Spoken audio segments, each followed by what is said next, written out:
नमस्कार, स्वराज एक्सप्रेस में आप सभी का बहुत स्वागत है। मैं हूं आपके साथ प्रियंका गुप्ता। बुलेटिन की शुरुआत बड़ी खबर के साथ करते हैं जो कि राजधानी भोपाल से है। एमपी की 5 राज्यसभा सीटों के लिए 27 को चुनाव होने हैं। बीजेपी में संभावित नामों पर सहमति बनी है।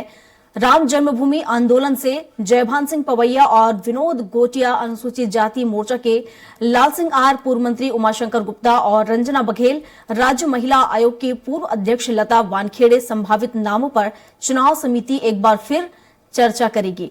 फिर पैनल भेजा जाएगा दिल्ली और संख्या बल के आधार पर 5 में से 4 संसद बीजेपी के बन सकते हैं। तो राज्यसभा सीटों पर 4 सदस्यों को भेज सकती है बीजेपी। 5 सीटों पर चुनाव होने हैं और 5 सीटों में से 4 सीटों पर बीजेपी भेज सकती है संभावित नामों की सूची। तो एमपी की 5 राज्यसभा सीटों के लिए 27 को चुनाव होने हैं और 5 में से 4 सदस्यों को भेज सकती है बीजेपी। तो संभावित नामों को लेकर चर्चा हुई, देर रात मीटिंग हुई जिसमें संभावित नामों को लेकर चर्चा की गई, जिसमें लाल सिंह आर, उमाशंकर गुप्ता और रंजन बघेल संभावित नामों में से हैं। इसके अलावा और भी नाम हैं। तो संभावित नामों में एक बार फिर चर्चा होगी। इसके बाद ये सूची आगे भेजी जाएगी। तो 27 को चुनाव होंगे और 5 राज्यसभा चुनाव में से 4 पर बीजेपी सदस्य यहां पर इनके नाम भेज सकती है सदस्य के तौर पर। वहीं अगर कांग्रेस की बात करें तो कांग्रेस के पास एक ही नाम एक ऐसा है जिसमें वो सदस्य भेज सकती है। बाकी 4 नामों पर अभी कांग्रेस फोकस कर रही है, उसको लेकर चर्चा की जा रही है।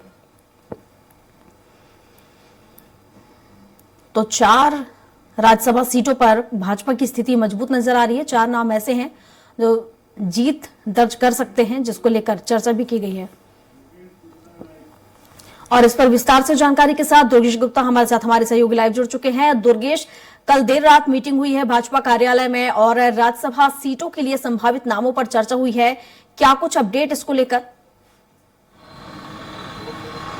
बिल्कुल स्पष्ट तौर से बीते हुए दिन भारतीय जनता पार्टी की हाई कमान की आलाकमान की मध्य प्रदेश में मीटिंग हुई है। मध्य प्रदेश के आलाकमान की मीटिंग हुई है और यहाँ पर सबसे अहम बात जो जोर दिया गया है लोकसभा चुनाव को लेकर और राज्यसभा सीटों को लेकर। राज्यसभा चुनाव 27 फरवरी को है और इसके पहले मध्य प्रदेश में अगर बात की जाए तो 5 राज्यसभा सीटें खाली हो रही है मध्य प्रदेश में और 5 राज्यसभा सीटों में से करीब 4 सीटें भारतीय जनता पार्टी के पास है, 1 कांग्रेस पार्टी के पास में है।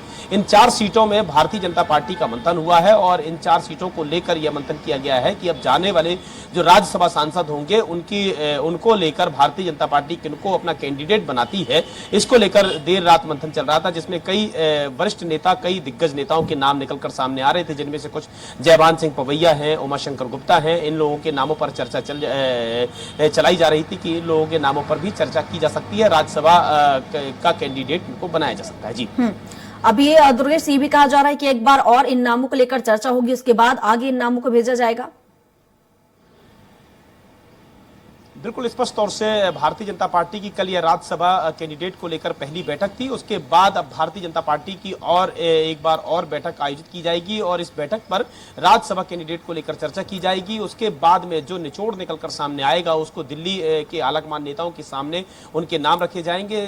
मुख्य तौर से प्रियंका, यह बात यह है कि अगर देखा जाए तो मध्य प्रदेश में जो भी बड़े डिसीजन होते हैं भारतीय जनता पार्टी के, वे दिल्ली बेस्ड होते हैं, यानी कि दिल्ली से एक बार हरी झंडी जरूर यहाँ पर स्टेट लेवल के जो पदाधिकारी हैं या नेता हैं वह दिल्ली से जरूर हरी झंडी लेते हैं, उसके बाद फिर यहाँ पर कोई निर्णय पर पहुंच पाते हैं। तो स्पष्ट तौर से यहाँ पर एक और बैठक होने के बाद में जब उनसे नाम निकलकर सामने आएंगे और उन नामों को रखा जाएगा दिल्ली हाईकमान के सामने और दिल्ली हाईकमान के बाद जो भी नाम पर मुहर लग जाती है उन नामों को उन कैंडिडेटों को राज्यसभा के लिए घोषित कर दिया जाएगा। जी बिल्कुल। और इस बैठक में लोकसभा चुनाव को लेकर भी चर्चा की गई, जैसा कि आपने भी अभी बताया। तो किन नामों को लेकर यहाँ पर चर्चा की गई है, किन नामों पर, वो कौन से नाम है संभावित जिनको लेकर चर्चा हुई है, ये भी बताइएगा।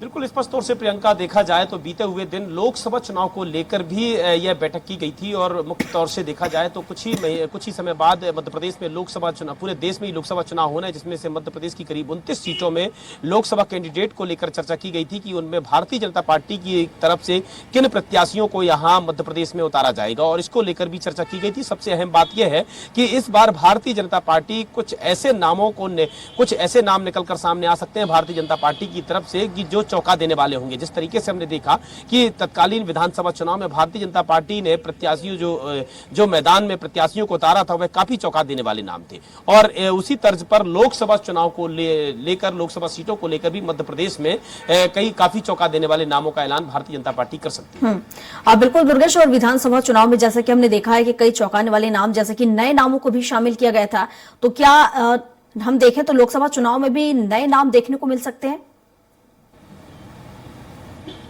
बिल्कुल स्पष्ट तौर से देखा जा रहा है प्रियंका, जिस तरीके से भारतीय जनता पार्टी की लगातार लोकसभा चुनाव को लेकर जिस तरीके से बैठकें चल रही हैं, लगातार तैयारियां चल रही हैं, जहां तक कि लोकसभा चुनाव के लिए भारतीय जनता पार्टी ने अपने लोकसभा वाइज प्रभारी भी नियुक्त कर दिए गए हैं। और इसी के साथ में जो भारतीय जनता पार्टी के वरिष्ठ नेता हैं, उन वरिष्ठ नेताओं को करीब 3-4 लोकसभा सीटों पर एक प्रभारी भी नियुक्त किया गया है। और इन प्रभारियों के साथ में सबसे अहम बात यह है कि अब वह यहाँ पर जो प्रभारी हैं वह प्रभारी देखेंगे कि भारतीय जनता पार्टी के किस प्रत्याशी की लोकसभा सीट में स्थिति मजबूत में है, और मजबूत स्थिति के साथ में भारतीय जनता पार्टी यहां पर अपने कैंडिडेट उतारेगी। इसी के साथ में अगर देखा जाए तो जिस तरीके से भारतीय जनता पार्टी का इस बार का जो टारगेट है वह 29 की 29 सीटों पर जीत हासिल करना है, यानी कि 29 की 29 लोकसभा सीटें भारतीय जनता पार्टी अपने पाले में रखना चाहती है, जिसको लेकर वह उसने नेतृत्व से लेकर जमीनी स्तर तक तैयारियां शुरू कर दी हैं।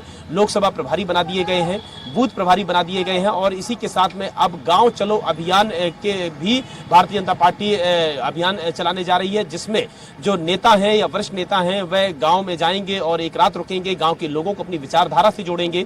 तो कहीं ना कहीं लोकसभा चुनाव के लिए भारतीय जनता पार्टी अब तैयारियों में जुट गई है, और इसी के साथ में वह प्रत्याशियों का चयन भी भारतीय जनता पार्टी प्रत्याशियों के चयन के लिए भी पिछले 2 से 3 बैठकें हो चुकी हैं, और इसके साथ में और भी बैठकें भारतीय जनता पार्टी की होगी, जिनमें कई नामों पर चर्चा की जाएगी। और लास्ट में जो नाम निकलकर सामने आएंगे उनको दिल्ली भेजा जाएगा। दिल्ली की हरी झंडी लेने के बाद में फिर उनके नामों का ऐलान कर दिया जाएगा। जी, जिस तरीके से संभावित नामों को लेकर चर्चा की जा रही है, कहीं ना कहीं बीजेपी आधी आबादी को साधने की कोशिश में है।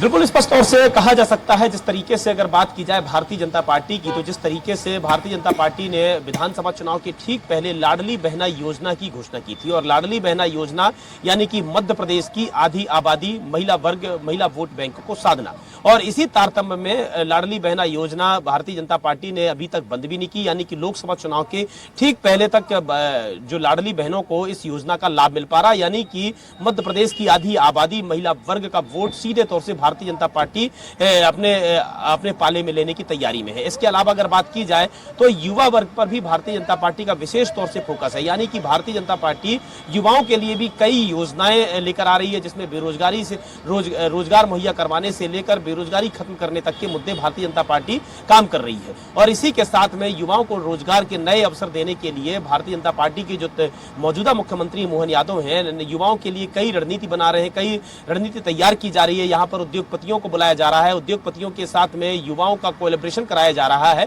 और इसी के साथ में युवाओं को अपने रोजगार को चालू करने के लिए, उद्योग को चालू करने के लिए बैंकों का सहारा लिया जा रहा है, बैंकों की मदद ली जा रही है। इसी के साथ में बैंक से जो लोन है स्टार्टअप पॉलिसी के तहत में बैंक से लोन बिना गारंटी के युवाओं को मुहैया करवाया जा रहा है। इसी के साथ में कई सरकारी जो विभाग है, सरकारी विभागों में भर्तियां निकालने की भी भारतीय जनता पार्टी की सरकार तैयारियां कर रही है। तो स्पष्ट तौर से जो भारतीय जनता पार्टी का फोकस है वह आधी आबादी पर कहा जा सकता है कि महिला वर्ग हो या युवा वर्ग हो, इन सभी को साधने के साथ में भारतीय जनता पार्टी जाति वर्ग पर भी काम कर रही है, यानी कि जो पिछड़ा वर्ग है, पिछड़ा वर्ग के लिए अलग से योजनाएं भारतीय जनता पार्टी काम कर रही है, अनुसूचित जाति वर्ग के लिए अलग से काम कर रही है, यानी कि पिछड़ा वर्ग अनुसूचित जाति का वोट बैंक भी भारतीय जनता पार्टी से कहीं छटके नहीं, इसको लेकर भी भारतीय जनता पार्टी काम कर रही है। तो कहा जा सकता है लोकसभा चुनाव के ठीक पहले Bharatiya Janata party vote bank साधने की तमाम कवायदें कर रही है, तमाम प्रयास किया जा रहा है। जी, तमाम जानकारियों के लिए